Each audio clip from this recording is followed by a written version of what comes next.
You are listening to GHP Radio, powered by iTrackRadio.com, your independent music source. Fresh, new music, right here on the all-new GHP Radio, your new independent music source.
I'm Jody Watley. This is my newest release, Everlasting, mixed by Alex Dicho.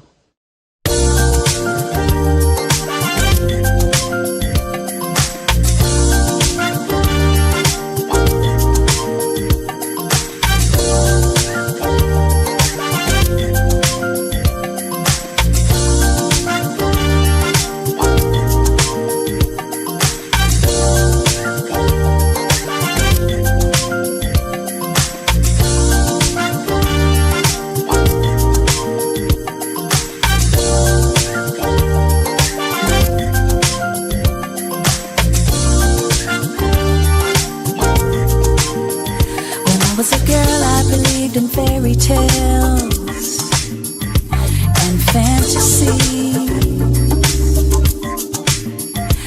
As I got older, I realized nothing is ever easy. I found that sometimes you win, sometimes you lose. You gotta stay up, just keep moving on.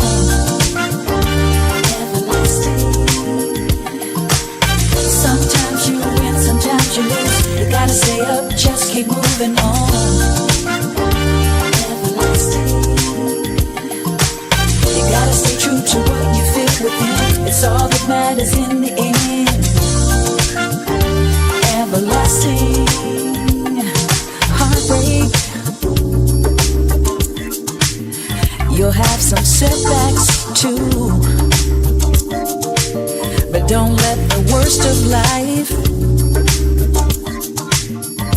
get the best of you. Come on now. Sometimes you win, sometimes you lose. You gotta stay up, just keep moving on. Stay everlasting. Sometimes you win, sometimes you lose. You gotta stay up, just keep moving on. Stay everlasting. You gotta stay true to what you feel within. It's all that matters in the end. Everlasting. Sometimes you win, sometimes you lose. You gotta stay up, just gotta stay up. Everlasting.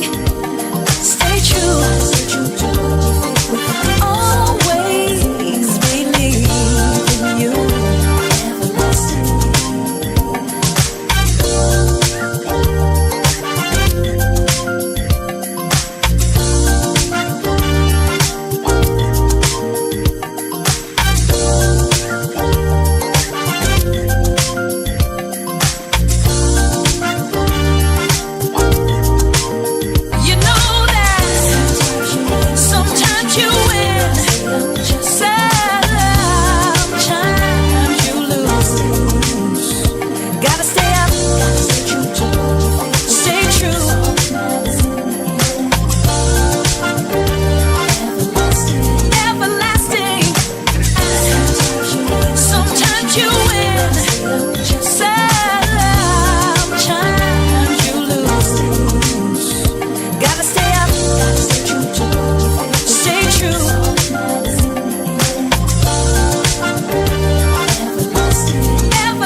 suppress it when you love someone.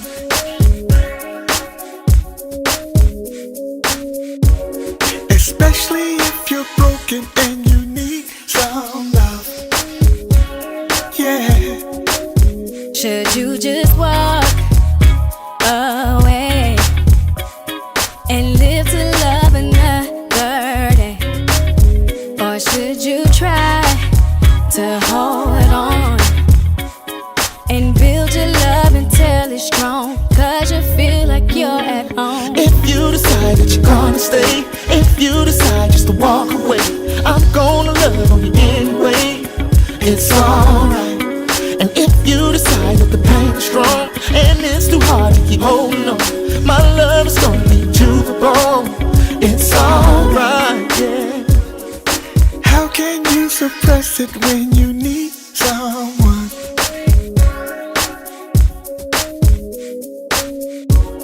Especially if that person is a special one. If you know she's a special one. And your heart wants to stay, cause love it don't just walk away. But it's so hard, so say less. Cause love is always just a test. I'm gonna do what I think is best. If you decide that you're gonna stay, if you decide just to walk away, I'm gonna love on you anyway. It's alright. And if you decide that the pain is strong and it's too hard to keep holding on, my love is gonna lead to the bone. It's alright. If you decide that you're gonna stay, if you decide just to walk away, cause I'm gonna love on you anyway. It's alright. If you decide that the pain is strong and it's too hard to keep holding on, my love is gonna be to the bone. It's alright, yeah.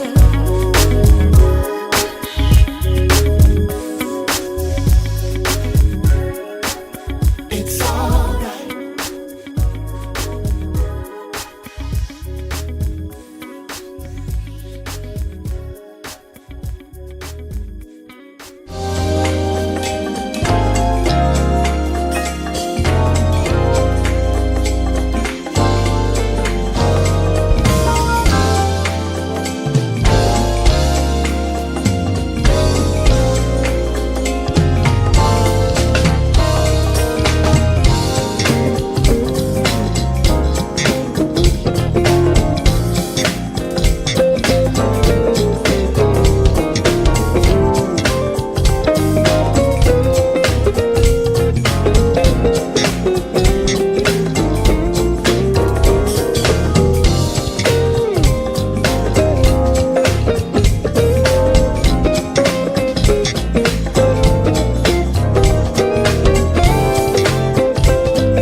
wishing I could see your face. I hear your face, miles of time between us. Doesn't matter where, I just need your love. Chasing time, all through the day, all through the night. Never too busy for love, never too busy for your love, never too busy for love, never too busy for love, never too busy for your love, never too busy for love. When I'm not with you, hours go by. Your loving touch is running through my mind. I can't help but see you. Doesn't matter when, I just need your love.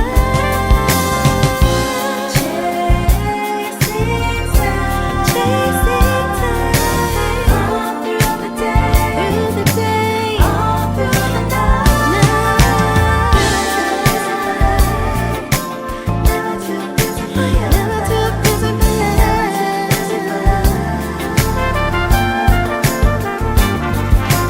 never too busy for love. For your love, for your love, for your love.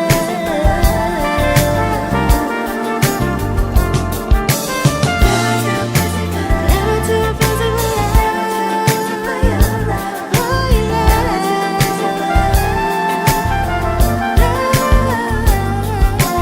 Never too busy for love, never too busy for your love, for your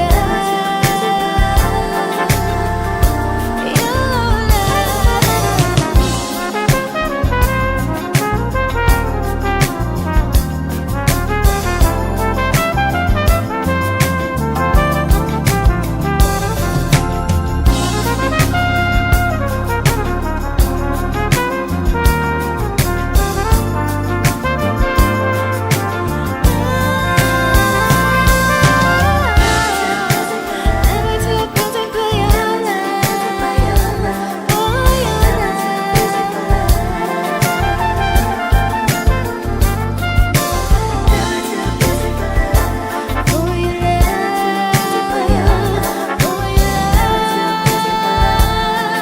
your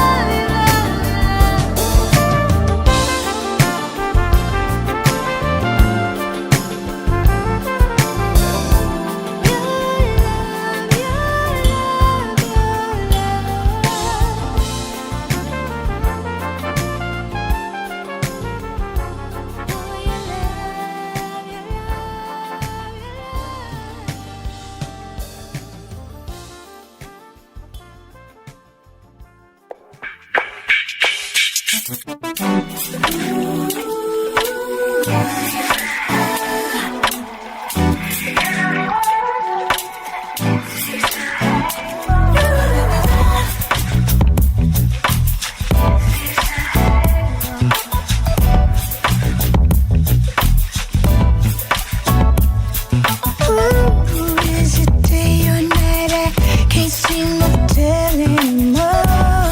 Yeah, yeah. What is this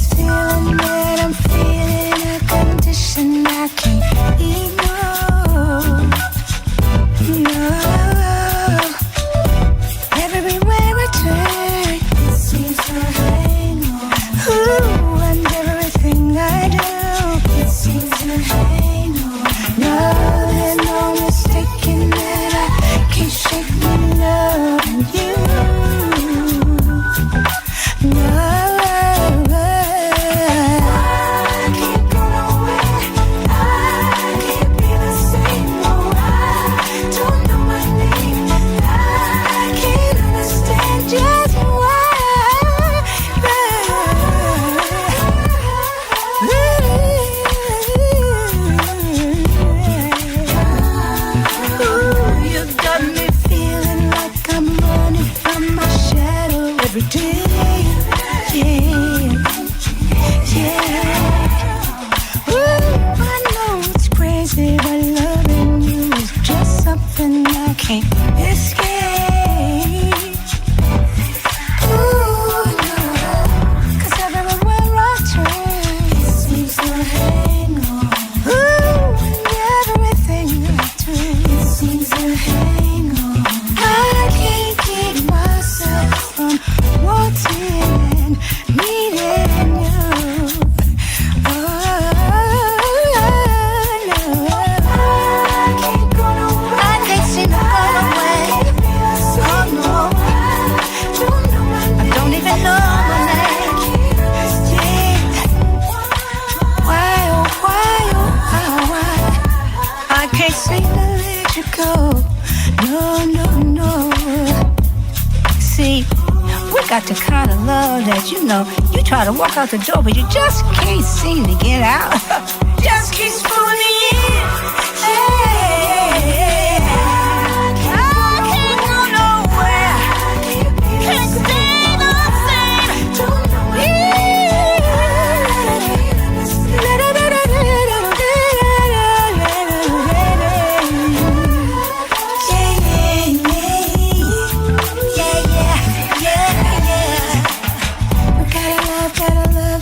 So deep I ain't felt it before. Yeah, we gotta love so deep.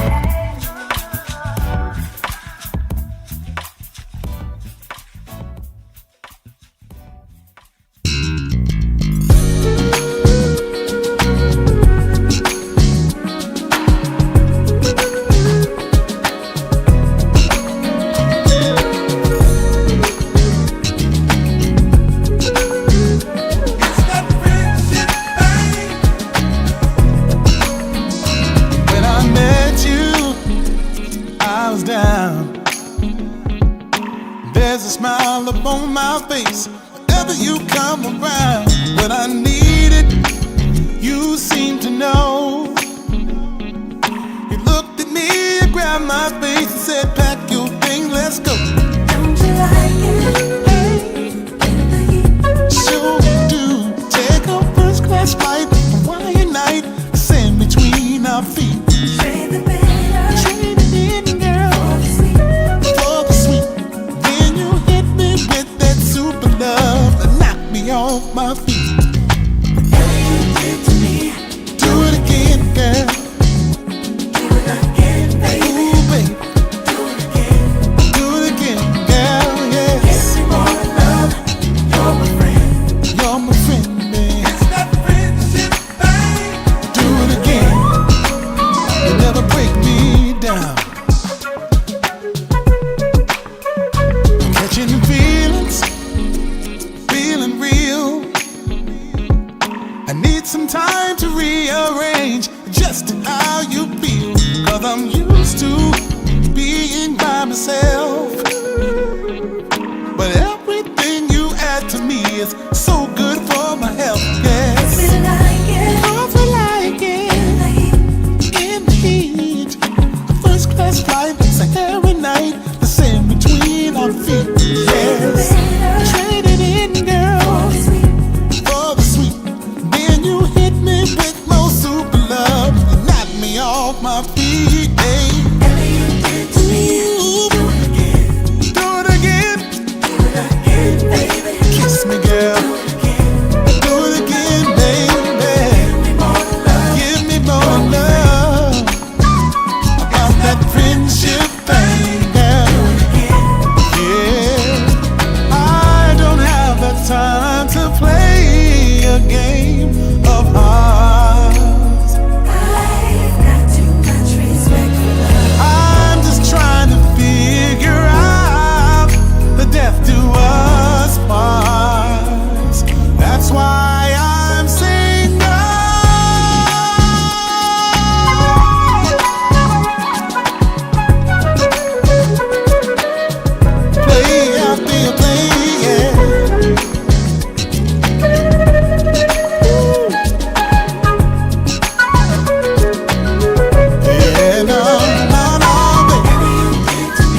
Let down my guard for tonight. It's one of those nights where you've been all my life. You smell so good and you're dressed up nice. You know I'm so hooked. You got me shook, baby. You drive me crazy. You want me to chase you in the fast lane so I can get next to you.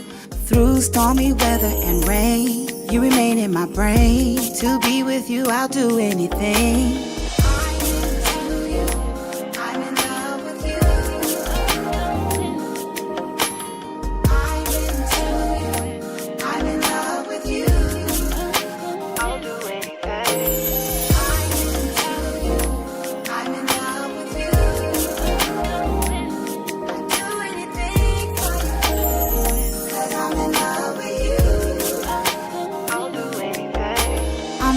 When I'm with you, love taking chances with you, and every night and day you're making me happy, so happy, it's satisfying. Oh baby, I missed you constantly. The same about me. Oh so crazy, but in a good way. And for you I will do anything. To you. I'm in love with you. Oh. I'll do anything. I'm into you. I'm in love with you. I'll do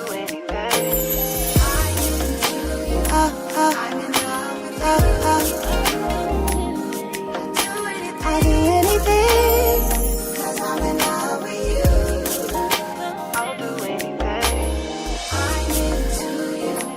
I'm in love with you. I'm into you. I'm in love with you. I'll do anything. I'm into you. I'm in love with you. I'll do anything for you. 'Cause I'm in love with you. I'll do anything.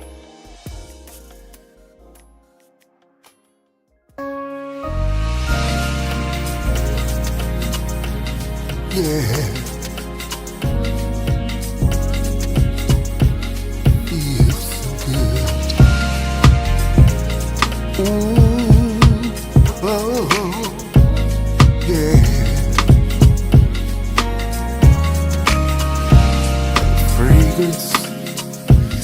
Of a candle, the sweetest of wine. It's so sensual, a feeling so divine.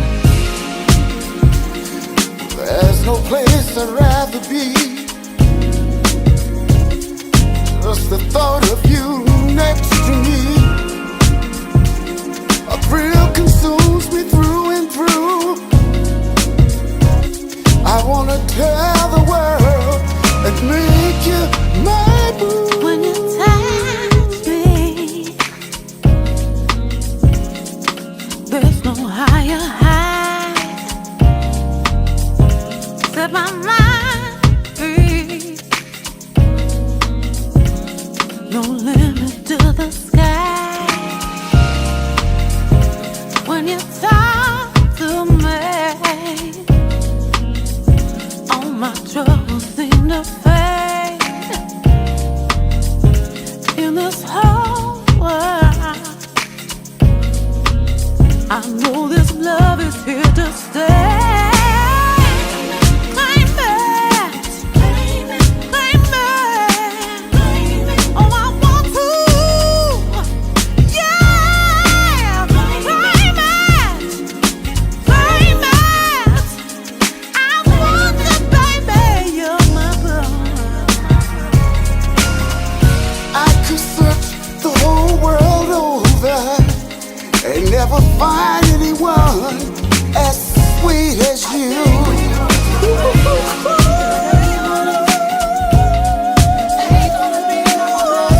Baby, make you mine.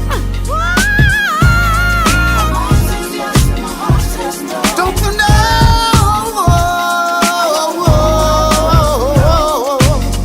Oh, I love you, baby. We're off the pavement. We can kick the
Do you think that everything's about you?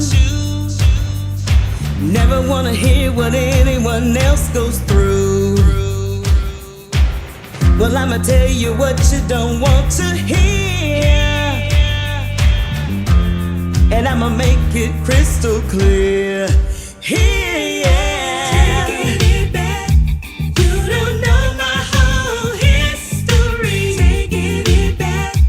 'Cause you didn't get the best of me. Taking it back. You don't know my whole history. Taking it back. 'Cause you didn't get the best of me. Taking the time out to work on me. Walk through the dark of uncertainty. Light in the dark, the negativity. It's like I'm on a ship out to sea. Yeah. Taking it back. You don't know my whole history. Taking it back. 'Cause you didn't get the best of me. Taking it back. You don't know my whole history. Taking it back. 'Cause you'll never get the best of me. I get sick and tired of trying, so sick of all the lying. Keep asking myself why. Taking it back. You don't know my whole history. Taking it back. 'Cause now I've got the victory. If you're sick and tired of trying, so sick of all the lying, you keep on asking why. Gonna leave those things behind. Hold your head up high till you reach the sky.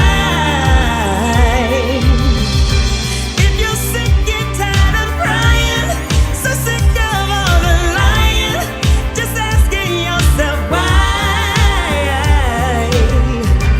Gonna leave those things behind. Just hold your head up higher. Keep on climbing high. When they asked me about my life, I did much more than try until I reached the sky. Spread my wings and fly in the sky. Spread my wings and fly.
All right, ladies and gentlemen, welcome to this edition of the Indie Live Spot. And I hope you all have an enjoyable weekend so far. And I hope you are ready for a wonderful show today, because we have a wonderful guest, returning guest from a little while back. And I'm so happy she is here with us. So I want y'all to help me welcome our guest today, Miss Lettrice Lawrence in the house. Welcome. Welcome. Lettrice. Welcome. Thank you so much. Yes. Oh, I'm honored. Yes, we're so honored to have you back. Yes, Thank indeed. you. And, Thank you so much. Welcome. And then, of course, my co-host Sharonda Shar and CTK. And then we also have a guest host with us as well. He's here visiting CTK on a project, and we're happy to have him also to join us today. Mr. Michael Garvin is in the house. Michael Garvin! Awesome, so wonderful. Yeah. And of course, Mr. Von Coulter, he's not here with us today. He's celebrating his birthday today with his family and his grandson. His grandson also has a birthday, so they're going to be celebrating today. But he wanted me to tell everyone hello, and we'll see him next week. But again, Gary. Yes, welcome, Lettrice. Welcome to the show. Thank you so much. Thank you. I'm honored to be here, you guys. It's just, you guys always like to have fun. I mean, it's always laughter, and I feel like I'm with my family when I come to visit. I'm laughing now because I can picture Vaughn with his little party hats on, and his family, and he's not going to go through it. And his family's around him. Happy birthday! Oh yeah. I just see Vaughn just like, Yeah, he set the scene for me this morning when we talked. He said he would have his little hat and his little blow straw or whatever you call it for the kids. You know, like those restaurants when they sing "Happy Birthday" to you when you're embarrassed. Oh my God! That's Vaughn right now. That's like they bring everybody. Or when you go to the Mexican restaurants and they say "Happy Birthday," what is it? Happy birthday, Piapita. What do they say?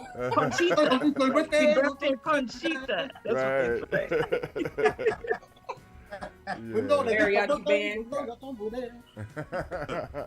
But yeah, that's the best though. That's the best birthday though. Oh yeah, absolutely. But Lettrice, yeah, we happy to have you back on the show. And in fact, right before we came on, I hit him up with "Taking It Back" because I remember. Yeah, love that tune, and ever since the last time you were here with that music, we've been supporting that music constantly on the show. Oh, thank you so much. Yeah. So. Yeah. But yeah. So how's everything going? Tell us what's been happening with you lately. Well, everything is going really well. Right now, Enthroned is the interesting thing is I got 3 things going at once. I just did a song with Jay Cynical, and he's newly signed to Enthroned Records. And we did a song, a collaboration, and the song's called "You and Me." And he's rapping, and he kind of has like a LL Cool J vibe. And I was in the background doing the "You and Me, you and me." Ooh, ah. I'm doing these, Jill Scott things, in the background. And so I love that song because, we were able to collaborate. Of course, I love old school hip hop, and it reminds me of an old school hip hop type of track, and song. And so me and Brandon Ford and Devin Shaw, we did the track for him. We worked together, me and my producers, and we worked together on my music, but we worked with other artists.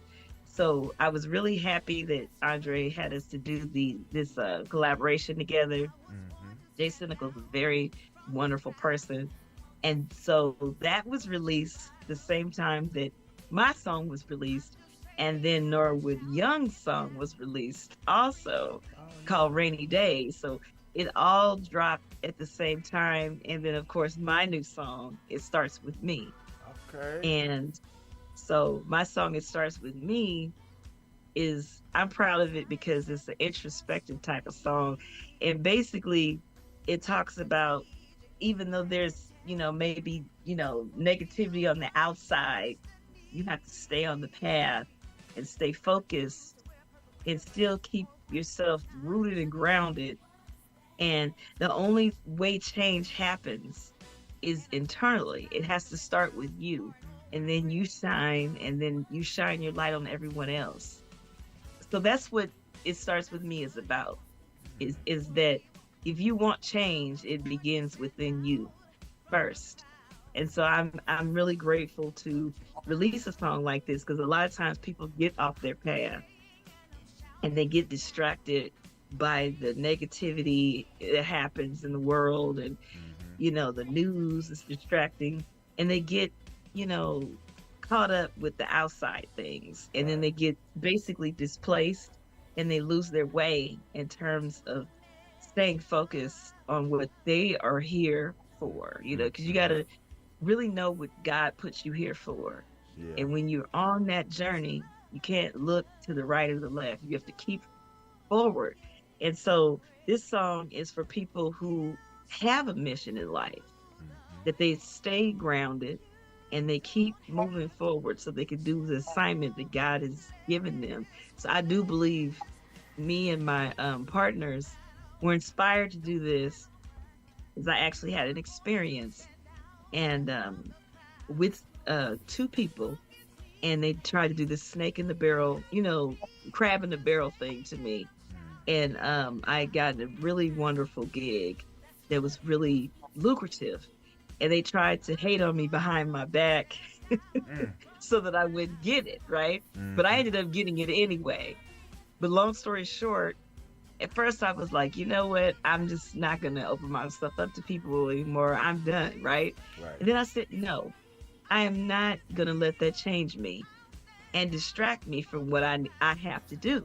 I have to continue to be loving and continue to be on my grind and stay on my path. And I can't let that bother me. And so they were like, we need to write about this. And so I just started it off by saying, I look in the mirror and I don't recognize who I see, because the bitterness sometimes can change you, or disappointment, anger can change you, and you can't let that happen, and so it starts with me. So I'm really excited about it. People are really loving it because they love the message that it has. And I even do this spoken word thing at the end, so I'm proud of that. And I'm happy because I'm getting ready to do this French operetta. I love Joseph Bellonier. He's a French fencer, and he's a violinist, and he was alive during like the 14th, 15th century. And he was good friends with Marie Antoinette and the Queen of France at the time. Yeah. And he actually wanted to be a resident. He wanted to be a resident director over the whole region, and he wanted to conduct the whole opera. And that was a big deal to musicians in that time.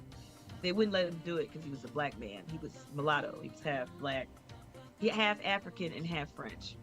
And he was the son of a nobleman. And he thought he should be treated differently because of that. But unfortunately, he got a lesson in life and found out that color did matter. So he didn't get the job as as a regional opera director of that time. And a revolt happened, and they actually murdered the Queen, and all his music was destroyed, they thought. But they hid some of the music, and the music ended up not being destroyed. So today, in this time, I'm performing this great man's music that was recovered, and I'm playing the lead, Leontine, in this operetta, this French comedy operetta, April the 21st. And I'm going to be singing at UCLA with this song. So these songs, these group of That's going to be incredibly awesome. Yeah. Yes, all opera. It's opera, and it's all in French. All of it. And I love your opera. Oh my God. I was running around the house like, oh my God. Like I was freaking out this morning. Because you saw, and the Ave Maria, oh my gosh. Oh. The arrangement on that is beautiful. And the interesting part is I'm the one who arranged it. I arranged Ave Maria. Oh, wow. And I did the vocal arrangement in Ave Maria and the background vocals. And if nobody usually don't catch it, but when the song starts and throughout the song, the background vocals are actually, it sounds like it's an R&B song, like it's like a love song, but it is because you were giving love in honor to the mother of Jesus, to Mary. And a lot of people, they criticize people that are Catholic and they say that Catholics idolize Mary. No, they respect Mary because Mary was a teenager and she was, carrying our Lord and Savior, and they were criticizing her and saying that she stepped out on Joseph and that, and they were going to stone her, but she was impregnated by the Holy Spirit. And actually, the Holy Spirit had to come to Joseph to tell him what was going on, that she was carrying the Savior and that she had been impregnated by the Holy Spirit. And so that song means so much to me. And I believe that when I recorded it in the studio, that God was with me. I could feel his presence. And so when people hear the song, they say, oh, this song really touches me. It's a very spiritual song. And I never knew that this would be one of my signature pieces. But I'm so honored that it is, because it's a beautiful piece, because it honors a woman that watched her son be born in a manger because they were on the run. Because Herod was, trying to kill the Savior. He wanted to, to stop him. But God, our Lord, was born in a manger with animals, and then she watched him die on a cross for our sins. And it's so fitting because this is Easter time. And so I feel blessed because Enthroned has a distribution deal with Universal Music Group. And they always do a campaign for Christmas and for Easter time for Ave Maria. So yeah, so we're doing that as well as, it starts with me. So I'm really busy. Yeah. Busy is good. So I'm grateful. Yeah. I'm It's grateful. a very good thing. Yeah. But we can't wait to hear more of it. And that is an incredible piece that you're doing. I had saw the story and had heard the story before, but to be able to watch you perform it would be totally apropos, totally nice to watch. I just can't wait for it. And right now I have it on Facebook. I did this performance with the one I was telling you guys before.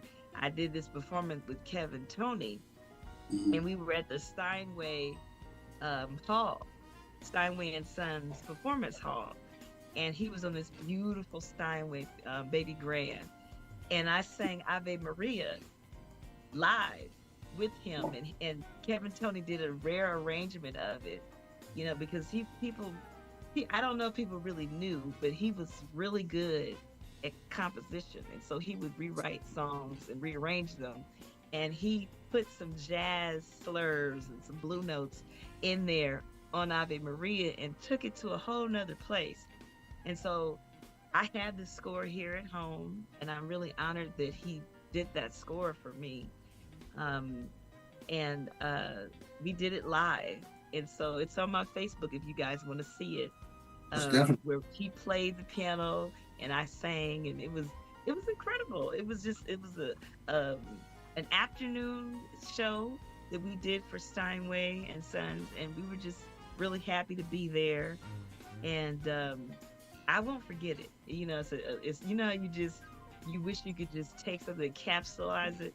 I was just grateful that I was able to get a hold of footage, because it's just now, especially now that he's passed, it means so much to all of us, because it's a piece of history now. I did see it on YouTube, actually. He was at a blonde baby grand, I believe. It was a blonde baby grand piano. I think I saw you, if I'm not, my memory's not too down. Yes, You had purple on. You might have been I wearing. had all black. Well, you know what? There was Or he had different purple. times that we sang together. So one time I had like a different color outfit on, and then this particular time, one time before I had peach on when we performed. Peach. Okay. Yeah, it was peach. Okay. Because Lavelle Bell was there playing the drums. And but this particular time it was just me and him, just me and the piano. It was so intimate, and I had all black on, and it was just incredible. And I'll never forget it as long as I live, because when you're accompanied by Kevin Tony, and I've heard other people say this, he really accompanies the singer, and that's what was so comforting. He doesn't run away from you. You know, some people accompany you and they just go and do their own thing. It's like he surrounds you with his accompaniment, if that makes any sense. And so I just really am going to miss him, because I was looking forward to recording some things for him, and we never got around to going in the studio and actually recording it. We just performed together. And I will never forget those times, because he was definitely a man of integrity, a devoted husband and father. And he just, I mean, he was a Blackbird member, an original Blackbird member. So he was incredible. Yeah. Yeah. God rest his soul, for sure. Rock Creek Park. Yeah. Mr. Walking in Rhythm. Yeah, I was just listening to that yesterday. I was listening to Walking in Rhythm, and I was listening to a whole bunch of his things, and he has a song from a soundtrack, I believe it's called Kings, and it was just Kings, yeah. incredible. We listened to that this morning. Yeah, we were listening to it this morning. It's just incredible. I mean, a lot of his work was so diverse and just wonderful. But I heard the richness, and you could always hear this spiritual side of it put inside of the jazz or whatever he did. It was always this spiritual side of it that he would bring into it. That's what I loved. He was very connected with the Lord, and you could just hear it in his playing. And you could see it in his live performance. When he performed, you can go on YouTube and watch Kings live when he had an orchestra with him. Wow. Oh my God. Wow. But see, that's when the magic happens. Yes. When you have an orchestra in the background. Of course. That's what I can't wait for with this performance. Wow. I wish you guys could come to it, the one on April 21st. Are you going to be touring, Miss Lettrice? Is it venture out some more cities with that, or not with this particular group?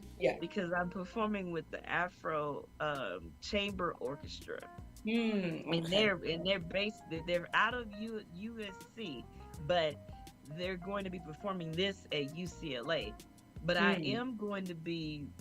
I'm going to be going to Greece in October with the Episcopal Chorale. And I went to the Netherlands with them before, and I'm the featured soloist when I go. So that's an experience. Wow. When will that be in the Netherlands? When are you in the Netherlands? I went to Amsterdam, and I went to a couple other places when I was there, and I got to see. I went to this beautiful coffee shop that my friend owns down there. And we were able, and they also do tobacco, cigars, and all that. So we got to see how it was made, and we went to the factory, and we went to the this church in Amsterdam, and I met the mayor of Amsterdam. Oh, wow. And we sang in this beautiful historic church. I can't tell you the name of it right now, but we were there, and I sang "For Every Mountain" by Kurt Carr. And we sung some other Irish Blessing, and we sung some other songs as well. But I was the featured solo artist on For Every Mountain. And then we sang at the De Spiegel Theater. And at the time, it was a new theater that was in Amsterdam. So it was incredible. It was incredible. I had an incredible time. The food is very interesting. People are very different.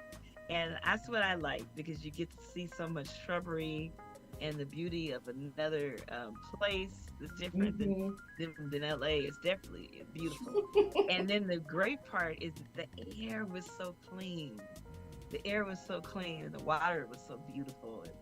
And I mean, we got to see animals, and, people like farms and things. So it was definitely a different experience, but singing out there was such a delight, and people respect your music when you go other places like Germany and different places like that. They respect artists there. People take for granted things out here, but I'm so grateful that we have a distribution deal in Throne Records with Universal Music Group UK, because hopefully I can go to the UK and sing as well. I think that's the plan. and I get to see my friend Jacob because I'm good friends with Jacob Lusk. And Well, Jacob be sure to see Michael because he lives there. Yeah, I live in Holland, so yeah, look me up. I'm up north in a town called Leeuwarden, about an hour and a half north of Amsterdam. That is amazing. Well, I'm gonna have to do that. Yeah. I'm gonna have to do that. Please, we've just been there about a year. So you already know Jacob is a big hit over there. He's in the Gabriels now, this group called the Gabriels, and he got signed to Elektra, and he basically opened up for Sir Elton John, and so the Gabriels is doing well over there now. So he was like, "When you gonna come over here to the UK and sing?" I said, "That's the plan." So I'm excited because I can't wait to go and sing and tour over there because you definitely are treated like royalty, and they respect your music, and they play my music a lot in the UK, and so I'm really happy. I had a deal shortly with Universal Music Group, the one in Santa Monica, but we now shifted over to Universal Music Group UK. And so that gives me a chance to have my music be in a broader spectrum. And now I'm seen more as a world artist and not put in a box. Yeah. So that means I can sing classical, I can sing jazz, I can sing blues, I can sing R&B and soul music. Maybe dive into a little bit of country like Beyonce did. I think it was great she did that. Of course, because she was criticized heavily, but let me tell you, it's a blessing to be able to sing different genres, and I sing in 6 different languages, and I'm really happy that I chose to be open-minded because you learn different things and you're always learning. That's the great thing about this is I'm always learning. So I have to say that I'm very happy about signing and getting with Universal Music Group UK.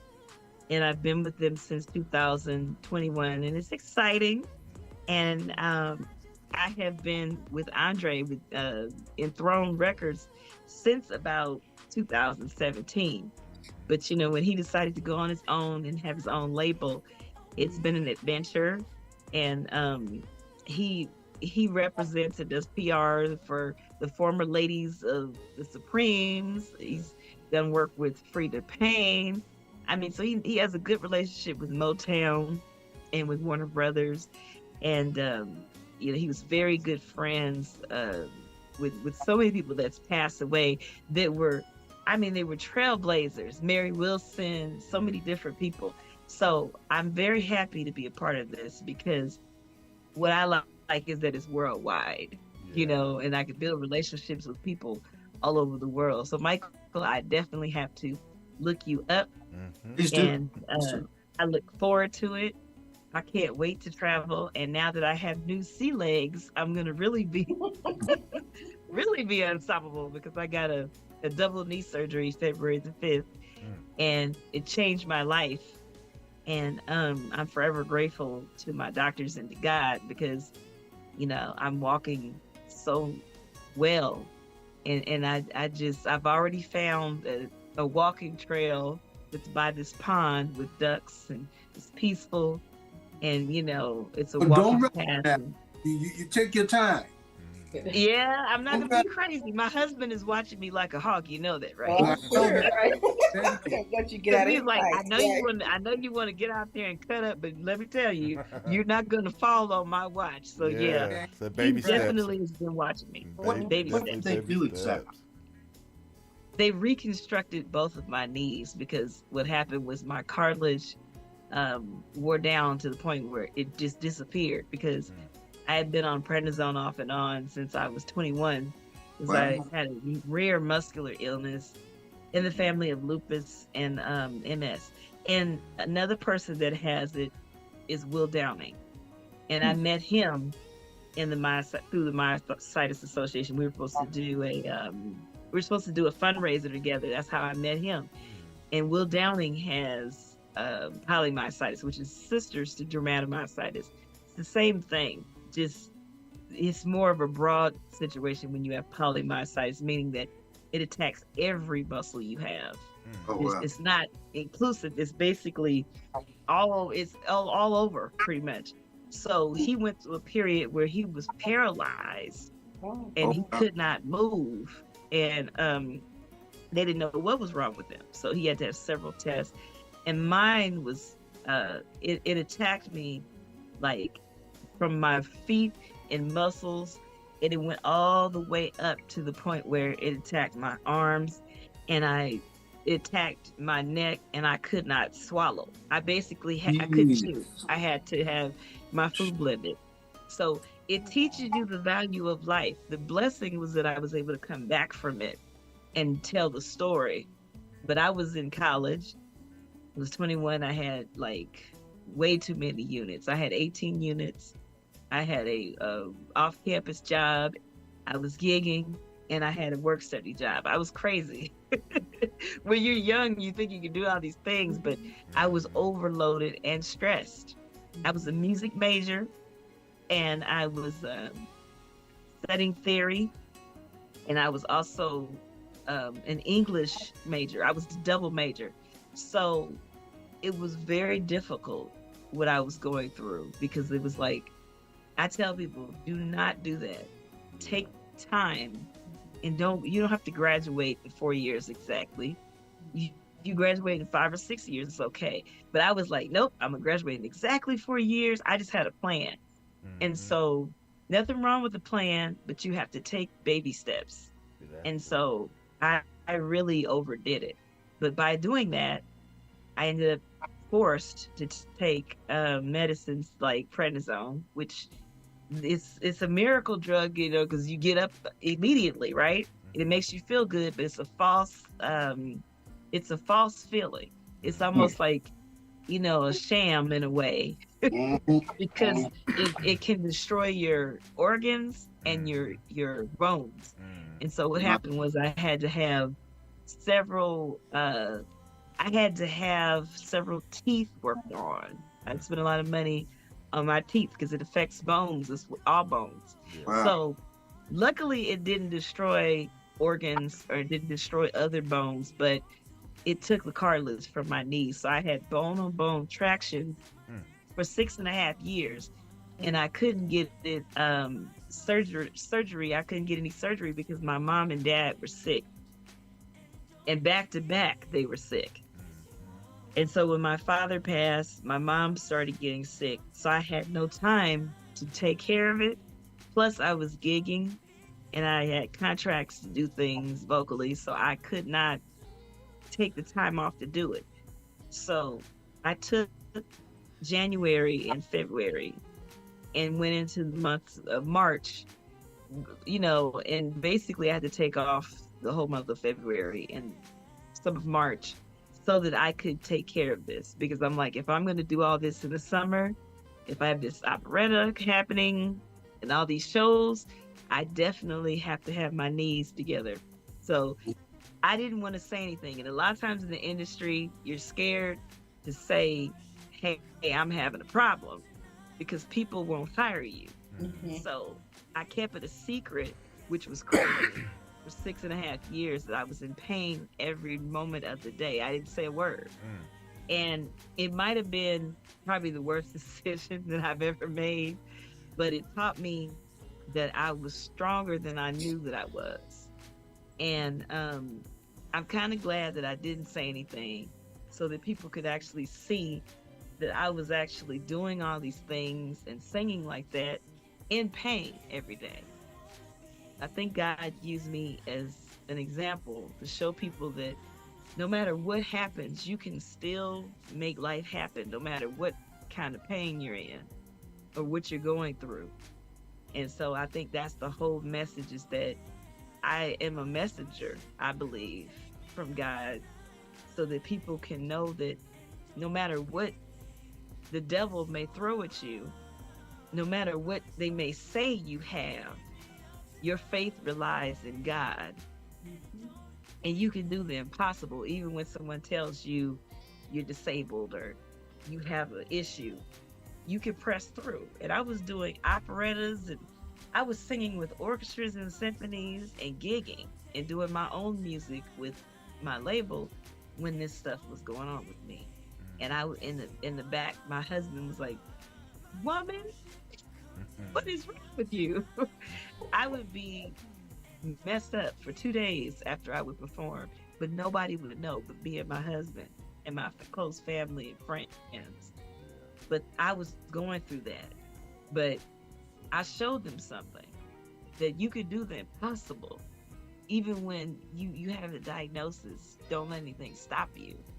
And I think that's the message today, is that I think that's why my song is so powerful, because it really starts with you. If you want to have a good life, if you want to be an example to people, it starts with you and how you handle it and the attitude you have while you're going through it. All that makes a difference. And I didn't know people was watching me like that, but there are people who was watching me when I was going through this suffering. So I'm grateful that I was able to still be me and still put out music and still push through it, you know. But I can tell you that it's a difference walking when some bones are grinding and being able to just walk with a little bit of pain and you walk. It's a whole nother difference. And people take walking for granted because it's a simple thing that God gives you, just being able to walk. But when you can't walk, that's a whole nother ball game. So people take it for granted, these types of things. But I cherish it because I was a hiker and Disney goer and all this, and active. So when I was going through the pain and I couldn't do it, I go to the mall anyway, and I'd be suffering. Lord, it was horrible and painful. But I was like, I'm not going to stop going to these places, you know, because I love them. But there's sometimes I just couldn't do it. It was too overwhelming. But my message today is that no matter what you go through, push through it and smile and encourage other people, because you just don't know who you are encouraging. You really Absolutely. don't. Absolutely. I can totally relate, Lettrice. 2 years ago, I woke up and I could not move my right arm. I couldn't move my hand. My trumpet hand at that. And I tapped my wife. I said, "Hey, I can't move my arm." Come to find out, all the cartilage in my neck, the bones had collapsed just over wear and tear, and it was sitting on that nerve. Ooh. And I'm thinking, wow, same thing. They had to cut all that out and put new cartilage in there. And I was thinking the same thing. Like you, I was depressed at first, and then I saw this kid on the documentary. He had no arms, and he was playing trumpet with his feet. What? And I said, wow. Wow. I said, wow. I said, forget that. I got two hands. That's right. Right. Luckily, God saw fit to make me ambidextrous. So, you know, I got that way. So I'm just as good on the right as I am on the left. But that I can relate totally. Totally. Oh my God, you get an applause, because that's incredibly difficult and it's incredibly scary. Yeah. Because you could have lost your voice too, because it was all in here on larynx and everything. Yeah. And God covered you because He covered me because I played trumpet. Yeah. He covered me. Yeah, and you need and that takes extreme breath, just like singing does. It takes breath control. And I'm so grateful for you, brother, because look at you now. Look at you now. I mean, the devil didn't stop you. And and you kept going. I don't know, kept going. And my wife looked at me one day, she said, she go, man, she said, you go through the punches, you go through the rolls. But yeah, I can totally relate to that feeling. And, and I thought, well, hey, you know, nothing's wrong with my lips. It's the hands. So, you know, it worked out that way, thank God. So, you know, continued. I'm so happy for you. Continued healing for you, dear, because I understand, believe me. Because when they're messing, when they're messing with you with that, that's a lot of nerves they're messing with. That Well, he and told me anything that it can was extensive. I had a 5-hour surgery, Wow. and Wow. they had to give me an epidural before in my back, and without any anesthesia or anything. And I'm sitting there like, oh God, be My with me. goodness. Some fear tried to hit me for a minute. I'm like, can I get my husband? They're like, no, Yeah. you know. And so my husband said, you got this. You've been through a lot. And he said, and I've seen you go through it. And he said, you got this.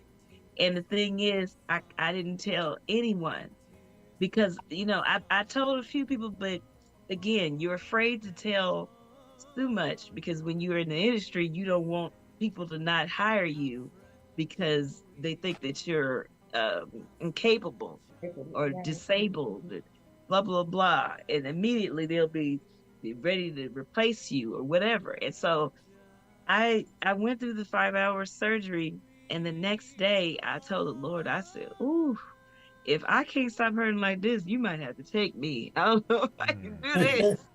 You let It that was little, horrible. Because you I let that was little cutting boy from the top part, the lower part of my thigh, all the way down to the top part of my calf.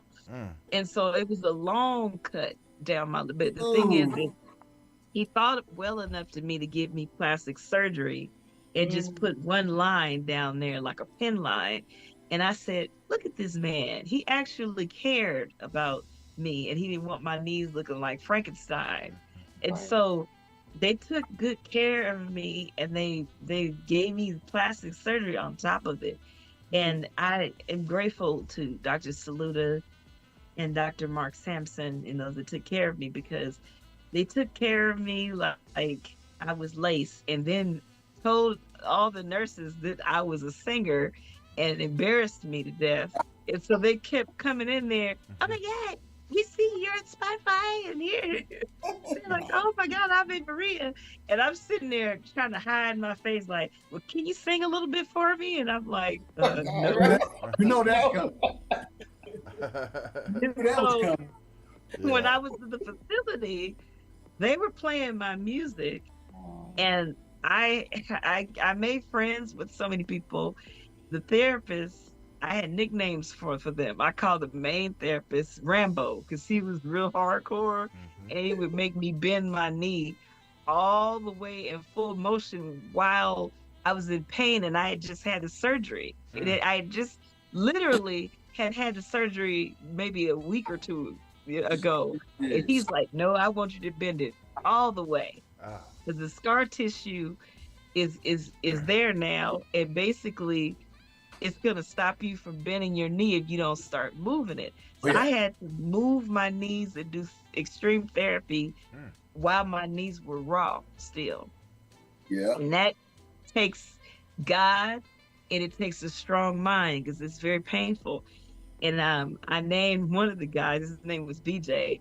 I called him my private dancer because he danced. He was a dancer. And so I would sing, I'd be like, I'm a private dancer, a dancer for money, do what you want me to do. And he'd be, you know, twisting and turning. It was hilarious. So I took lemons, and I took them and I made lemonade. And I made friends with every nurse, every therapist, because they had to take care of me. And I had so much respect for all of them. Because anytime you can clean a human and wipe them and defecation and everything and deal with that, to me, you are an incredible human being and have that type of patience. But let me tell you, I got out of that bed after a week. Because I was like, I am not getting ready to let nobody wash me all up and do all that. I can't have that. So from the week I was in the hospital, I learned to clean my entire body myself and get dressed every day. And they were looking at me like, are you in a new outfit? I had on a new outfit every day. And clean. My eyebrows were arched. They were looking at me like, wow, I can't believe her. I wasn't wearing makeup, but I was together every day when they would be ready for me to do therapy, when they give me breakfast and everything, I was together. And they would be like, when did you do this? I'm like at 3 in the morning, at 5 in the morning, and they're like, wow. So that really taught me what I could do with God. And the thing is, I learned to have upper body strength so I could move my body around and maneuver until I was able to control my legs, because a lot of parts of my legs were numb and it was, really hard. So when you don't have life in your legs, you have to be able to maneuver your body at the top completely. You have to have strength in your upper body. So then when I started getting strength little by little in my legs, I started doing more and more. But that experience changed my life because I met people who were in the facility and they were there for life. They had had strokes. Their kids wasn't visiting them. Their husbands, boyfriends wasn't visiting them, and they were lonely. And I said, my God, I don't want to ever end up like this. So you never know what can happen to you. Just a turn of the dial, you can have a stroke, you can have a heart attack, you can fall, lose a limb, and it changes your entire life. Absolutely. And so that put things in perspective to me. And I said, I want to be a blessing to people as long as I can and give, so that, other people can be encouraged, because you just don't know what people are going through. Exactly. And it changed me in a lot of ways. I always was sensitive to people who were sick and that had issues, but this changed me tremendously, this experience. And I'm grateful that I went through it so that I would be more sensitive to other people, and I would be more grateful for my abilities, because we take walking and being able to care for ourselves for granted. Because it's something that most of us can do. But, we forget there are people that can't do that. They can't go to the bathroom themselves. They can't put their clothes on by themselves. So it teaches you to be independent and to be grateful for everything that God gives you, not to take it for granted. And I said to myself, I'm blessed. I said, I'm not going to fuss and talk about my condo and the HOA no more, because there's some people that don't even have that to come to. God has made you extremely strong, Lettrice, because I'll tell you, if they told me, we can't give you no pain medication while we do this, I'd have been like that little boy you see on YouTube. Knock me out! Knock me out! Little boy, oh man, you have to knock me out. I'm sorry. And what's crazy is that they come to you and they have morphine. And you're like, well, I don't need to be out of my mind. And somebody told me, they admitted to me when they had one knee surgery. The person told me they had morphine the whole time. And I said, I did it twice. Me too. And it made me feel like I was in space and I felt crazy. And I said, I don't want no more of this. I said, I don't want no more of whatever this is. I don't want no more of it. So they switched me to Norco. They switched me to Norco, but I had to learn to taper that stuff. Yeah. Because there are people that get addicted to it. Oh, sure. And I mean, some of the best people that said, I'll never do drugs, I'll never get addicted to anything. These are the people that end up addicted. So now it took me all slowly. I cut it down to maybe once a day, and I try to do Tylenols. And it's painful. I mean, but I've learned to ice the areas, but I'm pretty much almost at the end of my journey. I'm almost normal. And I tell you, that pain, it will teach you to trust God. It will change your life, that pain.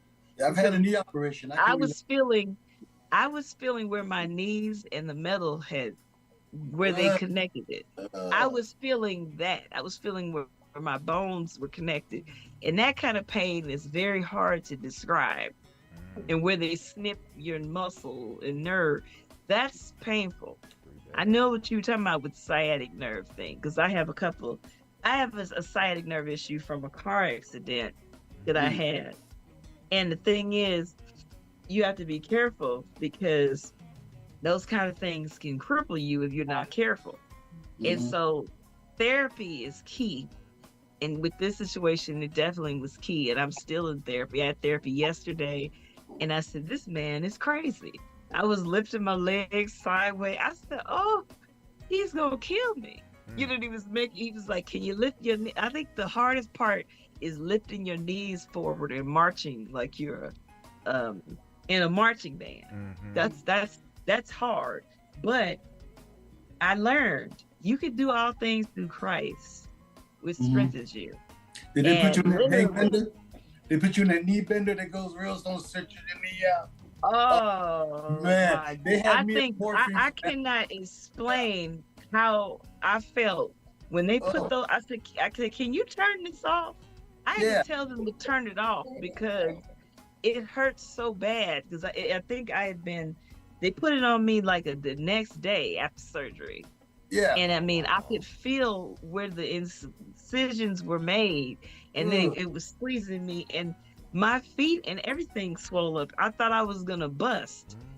And that was the part that was hard, seeing my legs swollen and my knees and my thighs and feet swollen like that, because I had never seen them big like that. Yeah. And so gradually I've seen them, they've gone down, but it takes weeks for it to go, the swelling and stuff to go down. And I'm suffering because I think I haven't had a pedicure in almost 3 months. And your feet just look, you're like, let me put these socks on and hide my feet.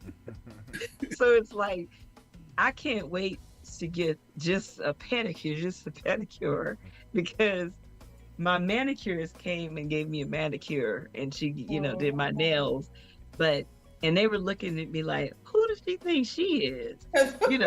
So I said, I guess I won't do that again. She's the one that's going to walk out of here.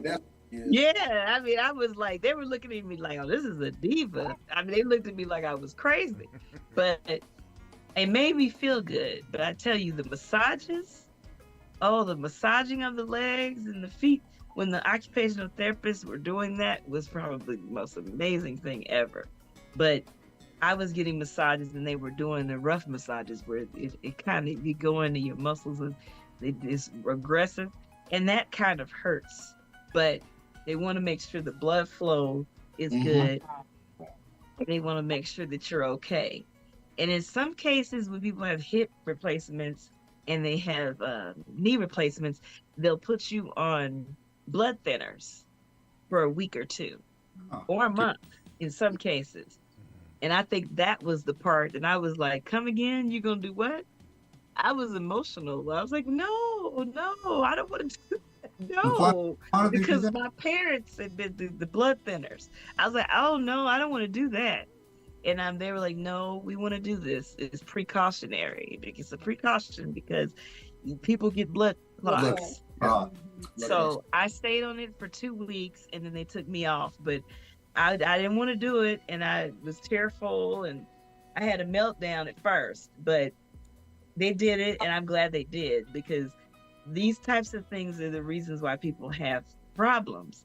Yeah. Like even Heavy D, that's what killed him, a blood clot. So you got to be careful with blood clots and things of those natures, that kind of thing. So they took care of me and made sure they protected me while I was going through the journey. But I know who really was my protector, and that was God.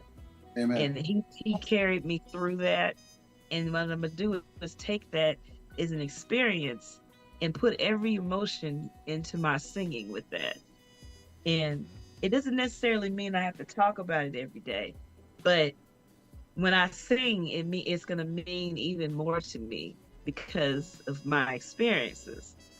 And that way people can feel that it's authentic. It's coming from a place of authenticity. So I think that's my main goal, is wanting to be transparent and wanting to be authentic to the listeners, because you never know who you're talking to. You could be talking to somebody who's maybe contemplating, killing themselves. So they may be suicidal. So You want to be able to talk to people who are at the end of, maybe they're at a journey of their cancer where they want to give up. It could be anybody, and I want my music to be something they can feel, to give them hope. You know. That's your. I was listening to, and it's my mother's favorite song. You sung "I Know I've Been Changed," and I was in tears this morning. I said, "Oh Lord, okay." Yes, and I really meant that too. I could because feel it's some experiences that will change your life, and you change your whole way of perceiving life. And the thing is, there are a lot of people walking around ungrateful. They got big old beautiful houses, big old condos, and they just complain. As soon as I got home from that facility, I wanted to kiss the walls when I walked in my condo. I said, just to be able to walk up the stairs after the training I'd had, I was so grateful to be able to get into my condo. I'm like, oh, thank you, Lord. Girl, all I could see was the big old Cali King I had, you know, my own bed, and those sheets and the fireplace right next to the bed. That's all I could think of. And I said to myself, oh, I'm so grateful, Lord. Is there people that don't have that? They don't have a home to come to. And a lot of those people in there, that was their home. Yes. They had been in there 3 to 10 years, and some of them was permanently placed there. Yeah. Sad. Yeah. So did you feel like writing when you were in there? I know you had some time probably in there, but did you feel like writing, or you just wanted to rest and just focus on trying to get back? I really wanted to get through the pain. I think the therapy was my main focus. Right. Usually I would write on a normal day. I would write, but I read books, I read articles. To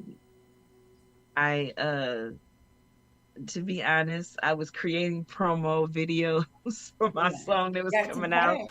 Even though I have PRs and marketers already, I was doing my own promo videos too. There's a lot of artists, they want things done, but they don't want to get their hands dirty. Hello. And you gotta you gotta promote yourself too. If you don't love your project, and if you don't put yourself out there and you waiting for somebody else to do it, you'll be waiting a long time. Right. So Get that right, Gary. I have a full team. I said, I'm gonna make some promo videos, and I'm gonna testify a little bit. Yeah. This is what I was dealing with. I had said nothing 6.5 years, and I said, I just had double knee surgery. People were stunned. Right. They thought I wasn't coming to their events because I was being funny. I could barely walk, but I didn't say that to them. So they found out, oh my God. So they have this whole nother respect for you. Yeah. And they find out all these times they saw you performing with orchestras and symphonies, you were in pain. You were battling the whole time. And they didn't know. They just thought you were being regular. No. I was sitting up there pretending like I could walk, and people with sense was looking at me like, I see her walking like this. But in my mind, I was walking across the stage like an empress. That's right. You might have looked like it. But I saw it differently. I had to see something else, because I don't think I would have accepted it if I would have been like, you know what, you can't walk. I had to think, even though I couldn't walk, I had to put on the illusion that I was walking across that stage and gliding across that stage. It's like that's Tony, why Kevin Tony said, I'm gonna start calling you Lady Lettrice. He knew I was going through something, but I didn't want everyone else to know that I was. My husband was looking at me like, if these people could see you laying on the floor in a full performance gown and made up, talking about, oh Lord, ow, they would really understand what you go through to perform. and to sing to them. They have no idea you're suffering like this. He says, well, you're gonna have to do something about this, because I don't think that you're gonna be able to keep doing this. He told me that. And this was after my concert in December with the Philharmonic. He said, here you are, your hair look like Oprah, it is silky smooth, and you all made up in a performance gown on the floor rolling around. I mean, this is something I guess is only meant for me to see. And literally, that's what I was going through. It was hard for me because I was like, oh, I had to get out of this dress and I got to get this makeup off of me. And I have to, to get in this bed. And I mean, that's what I was going through when I would perform. But that's how much I love music and how much I love my audience. To perform for my audience, I suffered in silence. And I did that because, I had a job to do.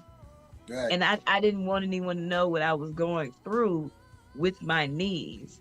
And there's some other things I couldn't discuss because, I'd had an incident happen and I required a lawyer and I couldn't speak on certain things.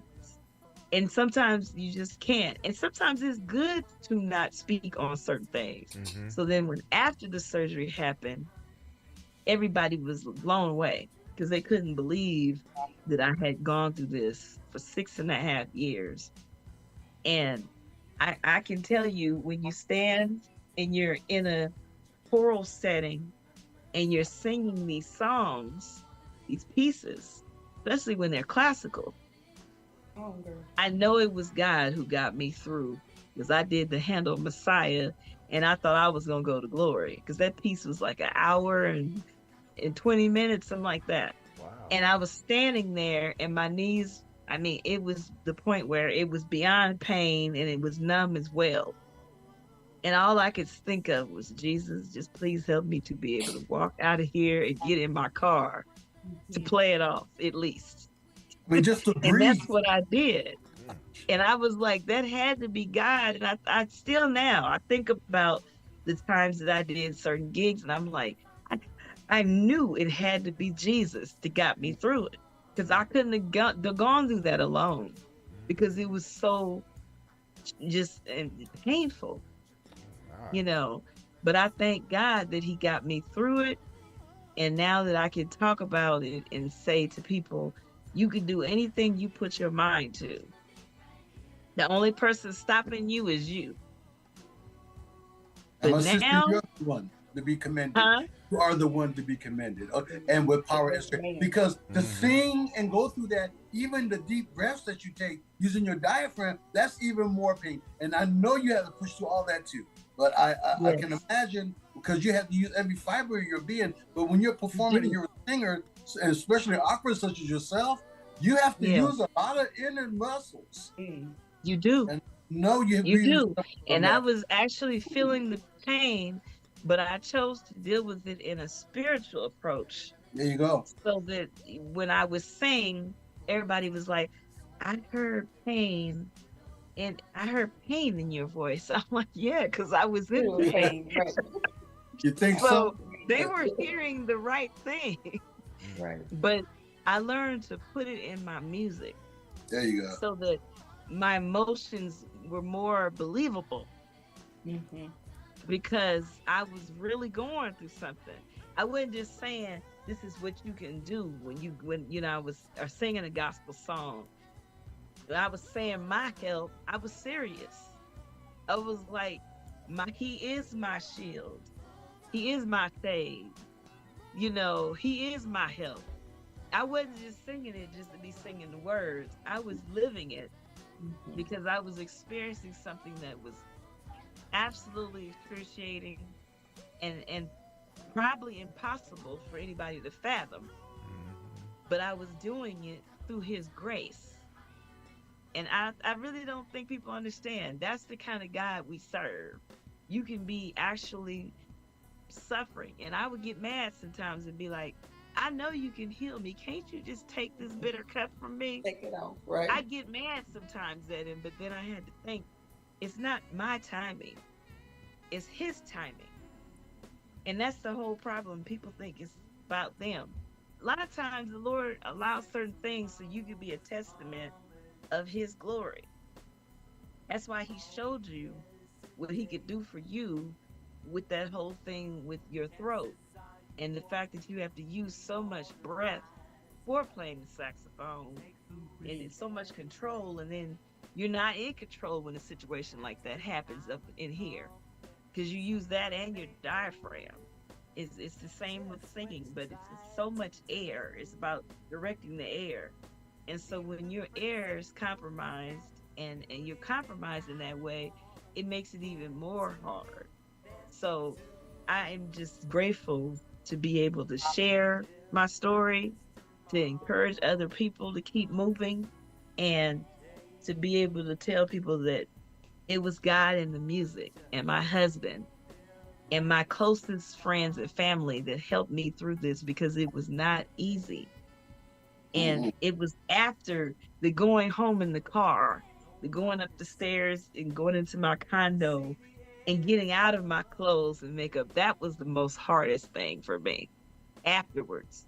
I had done the job, but it was just getting just the transferal of taking all this stuff off. Now I have to go to bed, which is what was crazy. And then sometimes having to go to church the next day or go somewhere else the next day. I had to learn to pre-plan performances and start taking days off after certain performances so that I could recover. And then that way no one would know what was going on. That's what I was doing. So and then I was trying to smile, even though I wanted to frown. I was trying to smile. So in other words, inside you were walking like Antonio Vargas, but on the outside you were gliding. So I get it. Yes. And it was no bobbing and weaving. Okay. There was no bob. That's right. You can't afford to bob or weave. And you know, I know about a lot about boxing and karate and stuff like that because I lived with 5 men my whole life. I had a dad and 4 brothers, and it was just me and my grandma and mom that were the ladies in the house. So either you were gonna watch football, basketball, you was gonna watch karate, or you was gonna watch boxing. Yeah. Or TBN, which my grandmother had TBN on the TV 24/7, and if we said somebody, she'd pop us. But so I would go for the boxing, the boxing and the basketball, probably, and the karate. That's what I would do.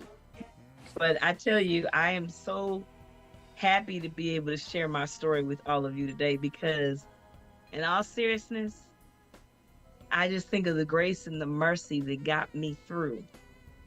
And I thank God Almighty for his grace and mercy to be able to share like I'm sharing with you guys, because these type of situations, they can have another outcome, you know. Yes, so I'm grateful that I didn't have complications, because I could have gotten an infection. I could have had blood clots or anything, but the protection of God is real. And I thank God for it, because he knows that I have work to do. And so now I get to travel and work, and I won't be suffering like that. Amen. You know, and I'm grateful because, you know, sometimes even if you have back pain or you have something else you're going through, if you can't walk, that's probably more damaging than anything. You have to be able to walk. You have to be able to walk. You have your knees are out, your feet are bad, you can forget it. You can forget it. There are people that have back pain because they've had all kind of bad things happen. But when your knees are gone, you can forget it. That's gotta hold your body. Feet, you can forget it. Right, hold your body together up. Yeah. Yeah. It's just, you can't hold your body up, and you can't move forward if your knees are out. You know, I mean, if you know that's a bad thing. That's a bad thing. So I am grateful for at least that being addressed. I'm grateful for that, because that was, you know, that was hard, and I couldn't go on any further with it. After after the December, I said, okay. The early December, I said, okay, I can't do this no more. So I saw a specialist. Literally, I saw that specialist, and I said, I need the surgery as soon as possible. Not That's what the conversation was. And he was like, huh? I said, I need double the surgery. And he looks at me like, that's really dangerous. I said, whether it's dangerous or not, both of my knees are messed up. I could feel it. And guess what? When they went in there, I was scheduled for January the 29th. Something happened, and they didn't have all my things together. So it ended up being February 5th. When they went in, he said it was horrific. And I had all this scar tissue. He said, you were right. Both of them were messed up. But I had to spend more time on your left leg than your right leg.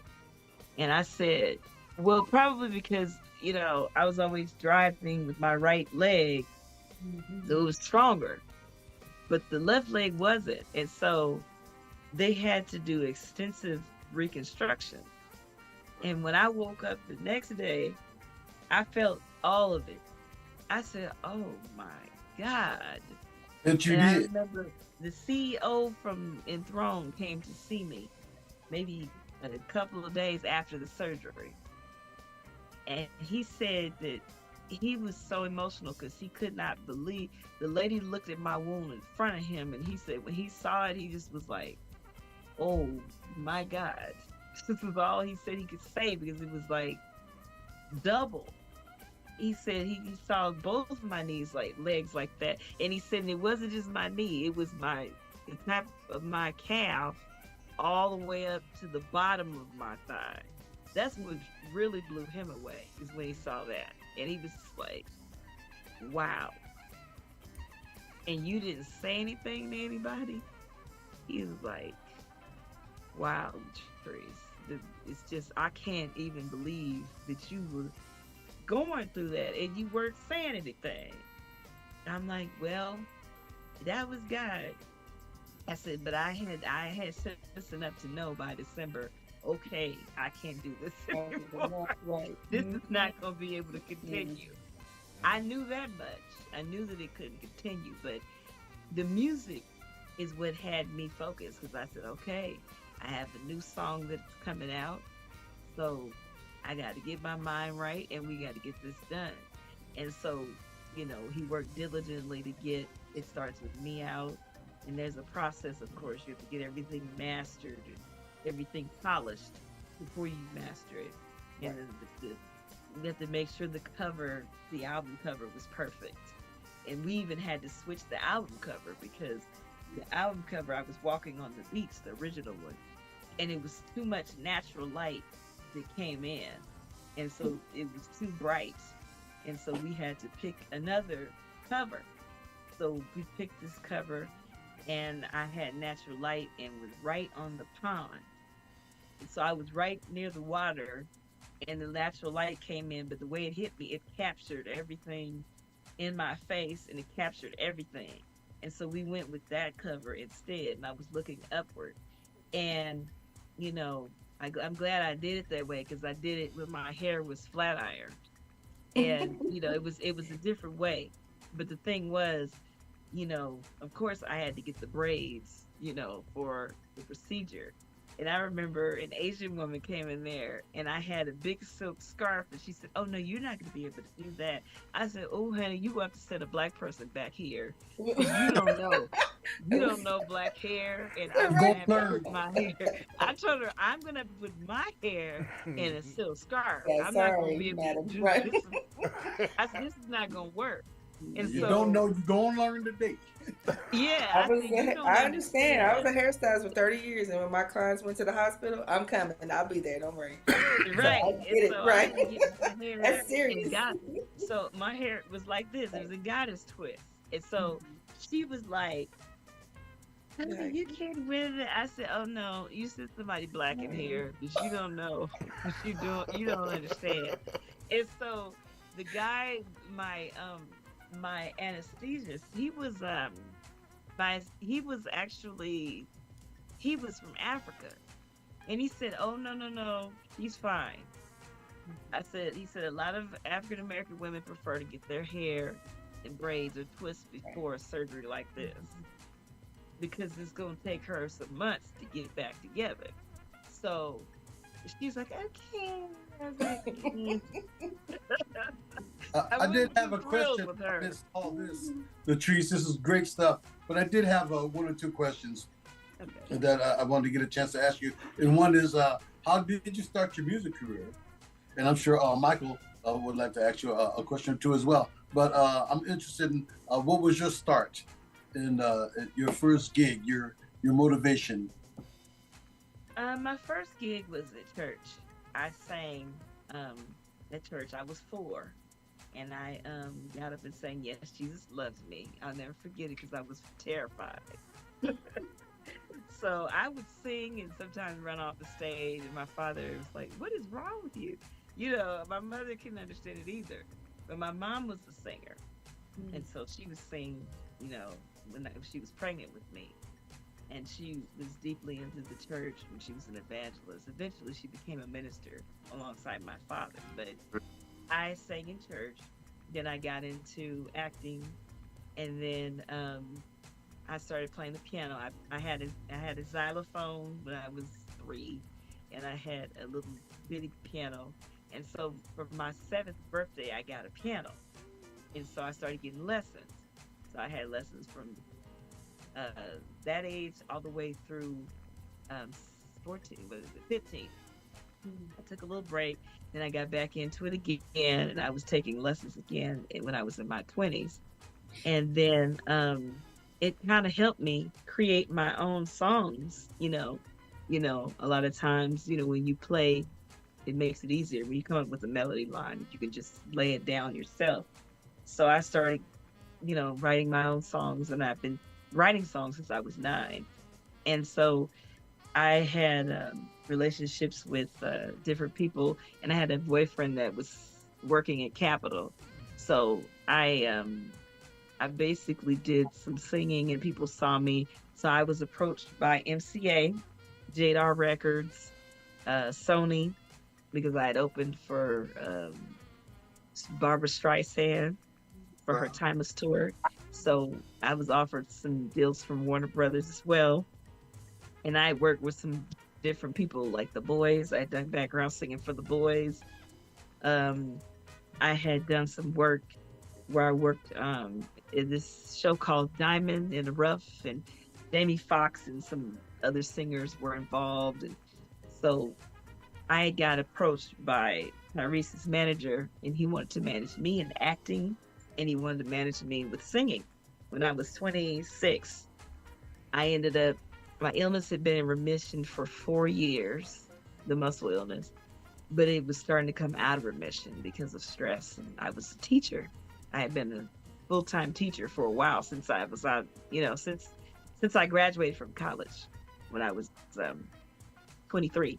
So I started getting sick, and I was putting MAC makeup on and playing it off and not saying anything. Well, it blew up in my face. He showed up at my house, the executive. "Why didn't you tell me you were sick?" I said, "Because I knew you were going to have this reaction that you're having now." So he didn't want to take the risk of signing me, not knowing what to expect. So he passed on that. And I had a couple of labels do that to me. And I battled with my illness, and it was up and down and rocky from 21 to my early 30s. So it was very difficult. And I lost some opportunities, and it really was depressing for me. But I made a decision. I had been married 5 years. I said, I'm going back to my marriage, to my music. So I started going back and singing with groups. And I started going to West LA. I went back to school. So I graduated from Mount St. Mary's with a music and English degree. So I went back to brush up on my theory and to get into jazz band and to study with Dr. Joyce Sweeney. She was a classically trained vocalist.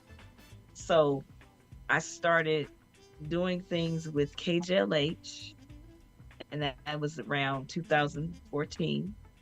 And I started doing gospel brunches and, fireworks extravaganza shows and all kind of stuff. And me and Andre met, and we developed a very wonderful relationship. And he said, you know what? I'm going to represent you because you can do this. And so we were singing for KJLH and doing all these different things. And I started getting other gigs and doing other things. And I worked with Ralph Johnson from Earth, Wind and Fire. We did this song for Spidey Garrett. And I started doing all these things in the background. Finally, I put out an album. I had an album that I put out myself in 2012. Hear Me, Lord, the collaborations. And basically, it was gospel, but it was infused with jazz and R&B. And then, of course, I had a classical offering at the end. And then I did my second album, Another Side of Me. So I did some songs that were about love and different things about life. And I lost my dad. So I did a song called Daddy, and I did a song called I'll Be Okay. I'll Be Just Fine, I mean. And so that album was wonderful. So I did these albums by myself. Finally, we got into this competition. That's how I met Lavelle Bell. It was a tribute to Vesta Williams, and her birthday was coming around. And I did a remake of Congratulations, and it got a lot of attention. And so, I did this song, I Want to Thank You, and I put a little bit of I Want to Thank You from Alicia Myers in it. I did like a snippet of it. And then I got with Andre, and he garnered a deal with Universal Music Group in Santa Monica with Climax Corporation. And Climax was on the they were on the collaboration. Tito, what is his name? Tito Fuentes Jr. was on it. Stephanie Angelino. I had Lonely and Moonlight Chaser on there. Moonlight Chaser was a party song, a house song, about having fun. And I got a BMA award because of that song. And it was during the pandemic. And that's the big deal. We garnered a deal with Universal Music Group right when the world shut down. So it was interesting. Video and doing live concerts online got attention from people like Gerald Albright and all kinds of people that were industry people were looking at me doing these live shows. I didn't know it, but Michael Collier was watching me the whole time. And then one day he pops up, I want you to sing on my morning show. So I've sung on his morning show like maybe 4 or 5 times now. And on Sunday, I'm going to do a gramathon for him because he's doing a show at Venice Beach. And it's going to be a live comedy show. It's going to be amazing. And so I have been able to just have these relationships with people, legends, and to work with them. And I have, the wonderful thing is that Enthroned emancipated themselves. It basically got a deal with UMG UK 2021. And I did Taking It Back, Ave Maria. And now it starts with me and the collaborative song with Jay Cynical, You and Me. And it has been a really amazing road. And so now I'm planning on doing an essential Lettrice Lawrence album with some music that you guys haven't heard and some music that has already been released, but I'm revamping it. And I'm excited about it. And I'm excited about the relationships that I've made in the UK and the team that I have, because I am working with Nichelle Bell. She's an exceptional PR, and Jay Ross, who's in marketing, and we have a whole team within Throne. And my producers, I've been working with them for ever since 2010, and that's Brandon Ford and Devin Shaw. And so I've been very fortunate to work with two men who they're young, they're still young, and they're still in their 30s. One is he's almost 40, but one's in his mid 30s. And I think it's wonderful because I was always able to keep my music youthful and eclectic because of that. And I would say that that's been a great thing because it's good to have an open mind and to have, a wide audience. So alongside with singing R&B, I sing opera. And so I've sung with the Southeast Symphony, the San Bernardino Symphony, and I've sung with the Afro Chamber Orchestra, which I told you guys about. And I had a wonderful experience singing with some people that were selected from the LA Philharmonic in December. And I sang the Lockmate duet. That famous aria that's always on commercials, the chocolate commercial, British Airways. Oh, I wonder what that was. What's it called again? Lockmate. It's the Lockmate duet. It's better known as the Flower duet, but they've done chocolate commercials, British Airways commercials. So we did that with the Philharmonic in December. That was a really wonderful experience. So the Universal Music Group, they don't call me an R&B singer or a gospel singer. They say you're a world artist. Mm-hmm. And I think that was the biggest compliment because people can pigeonhole you and say, oh no, you're a gospel singer or you're a rock singer or pop. I do pop in all of it. So they just said world music because Taking It Back is a combination of pop and it's a combination of soul. And so I'm really grateful that, we did a song called Secret Lies last year. I was going to say Secret Lies was like, ooh. Now that's a serious R&B, sensual song. I'll call it that. Mm-hmm. And that was something that was a total another side of me because I have a girl next door type of vibe. But it was about my husband. Jill Scott sound like it was very. Yeah, I wanted to do something that was fun, but that really addressed love and addressed being loved and intertwined into another human being. And so I did that song and my producers were like, oh no, we're doing this. They were like, and at first, and Throne was like, now wait a minute, this is a little sucky. This is a bit much. So, we had to negotiate and talk about that. So he allowed me to put that out with my producers, which I appreciated. And, I like that even when we agree to disagree, we're able to come to healthy decisions and compromises. And that's what I like about my relationship with the company, because they let me be me. I don't have to be fake or phony, or I like that. The fact that they allow me to be myself opposed to, being forced to do stuff. Because there are a lot of labels that force people to be something they're not. Right. And so I am very fortunate that I've been within Throne because it's a creative brand and it allows people to be themselves. That's why I like Dre Infinite and Capri Compton, because it's like a hip hop opera approach to things, and they're able to come into that being themselves. And I've watched Enthroned grow, and I'm glad that he always says, you're the first lady of Enthroned. So I feel honored, that I was the first person to be signed when he got signed to Universal Music Group UK, and that he considers me in that way, and that he has treated me like a lady and heard my voice and let me be me. And I appreciate that. And that is just fantastic. It really is. It is what a journey, what a story. I know Michael had a question for you. Okay.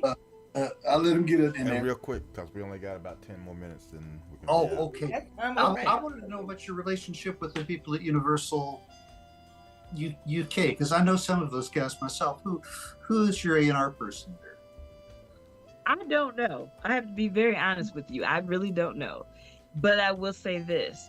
They are a great distribution company. They're a great company. And they Especially are really putting my music on the map over there.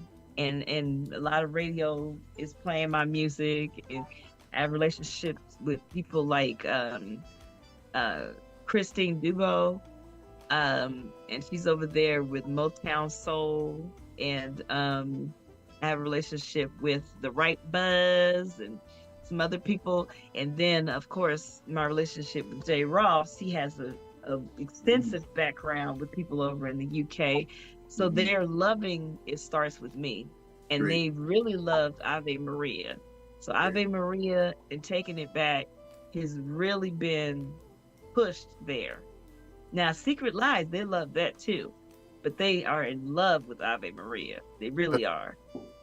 What an impressive career you've had. Thank and overcoming you. obstacles too that are Yes. Yes. so impressive.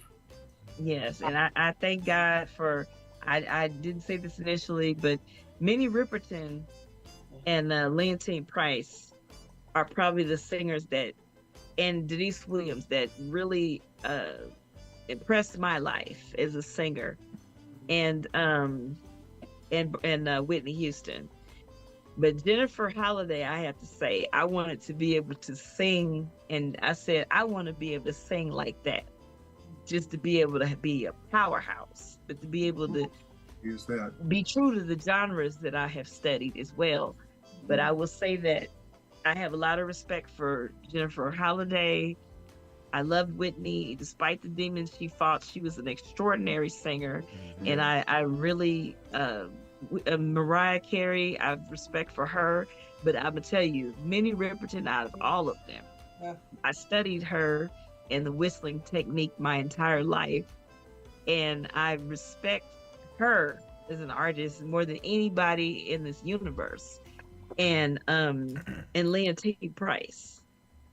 And I wanted to be a splice of them, but I had to learn how to be me and incorporate those techniques with not compromising myself. I love Because how it's you important blend to be you. together. I think that's just extraordinary. Thank you. Thank you so much. Okay. Well, since we're about down to the minutes here, Lettrice, why don't you give everybody the information on how they can follow you and how they can get your music as well, where they can buy your music and everything. Okay. Well, my new song is called It Starts With Me. And my website is www.Lettrice, Lettrice, Lawrence, LAWRENCE.com. And you can find all the information there. And I put flyers of the shows and things I'm going to be associated with. You can also become a fan at the official Lettrice Lawrence music page on Facebook. And I have two pages, Lettrice Lawrence and Lettrice Lawrence 2. And I'm always putting videos and updates about some shows and things I'm going to be doing. And so, that's how you find me. And then, of course, enthronerecords.com, www.enthronerecords.com. And it speaks about all the artists that's associated with Enthrone Records and what we're doing and the projects we are going to be doing. And so I'm really excited about the future and really excited about It Starts With Me. And people are starting to love it and apply it to their journey. Awesome. Well, we definitely want to thank you for taking the time to come and share all this wonderful information. And of course, congratulations on your new music. And also continue, I'm praying, continue your journey on your healing as well. Thank you so much. Thank you. Thank you. And And it's always a pleasure to come on here and talk and laugh with you guys because you guys are fun. yeah, and also shout out to Andre Pittman as well, Yeah. our buddy. He's an incredible person. Yeah, He really is. He surely is. And Yes. and then of course,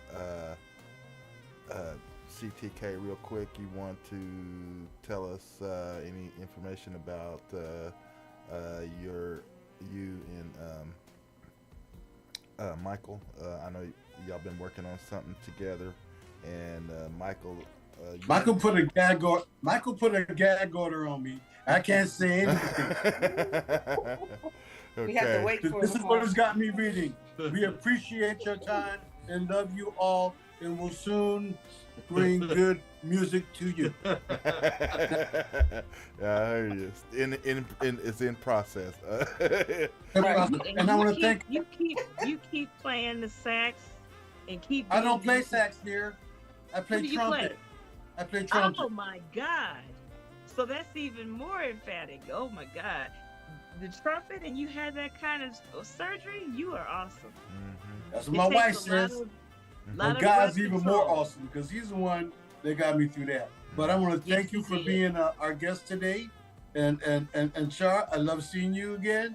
Michael, I'm gonna thank him, and thank you, Gary, for doing Thank what you, you do. Shara. bro. Guys. Thank Oh, you, it's such a thank you pleasure. so much, Mike. Such Thank a you, pleasure. Gary. Yeah, You absolutely. guys, it's incredible. You guys are all incredible, and I definitely have to look you up when I do go to the UK the next time, and I'm looking forward to that. And definitely, it's very, very, very nice to meet you. You too. And I'll nice friend to- you on Facebook today. Yeah, okay, and I'm gonna make some room because I want you to be friends with me. I know that's right. Yeah. And so I'm excited about this interview because it was very insightful, and I'm really glad you shared what you shared with me about your surgery and what you went through, especially being a trumpet player, because that's extraordinary. It really is. God is good. God is good. Yeah. Yes. All right. And Shar, would you like got anything you want to get out before we get? Just want to say thank you so much, Mr. Treese, Michael. You've been a pleasure trying to get to see your face and be in amongst you guys. I always like to say, when you guys are among the greats, that means you are one of the greats too. So just keep doing what you're doing. I'm just always blessed and love hearing everybody's stories and what they've been through. So looking forward to just keeping in touch and see what you guys do next. So full recovery. You can get that out for you, Miss Lettrice, as well. So blessings Thank to you. And Thank you, Shar. I appreciate you. guys be safe and love y'all. Y'all my new family. It keeps growing. We love you too. I'm happy. All right, everybody. Well, everybody have an enjoyable weekend, and we'll see all of you next week. And I will Great. Thank definitely. everybody for hanging. Yeah. Thank you, GHP family, for hanging out with us too. Bye. Thank you, Bye. GHP. All All right. Peace. I love Have you a blessed guys. day. Love And you rest in guys. peace, Kevin Tony. We'll always love you. Always Yes, we will, Kevin. Yeah, shout out. Yes. We to his definitely family. love Prayers for you. his Love Sending out love and prayers to his family as his well. family, right? Yes. Okay. All right, we out. Bye bye. Bye, guys.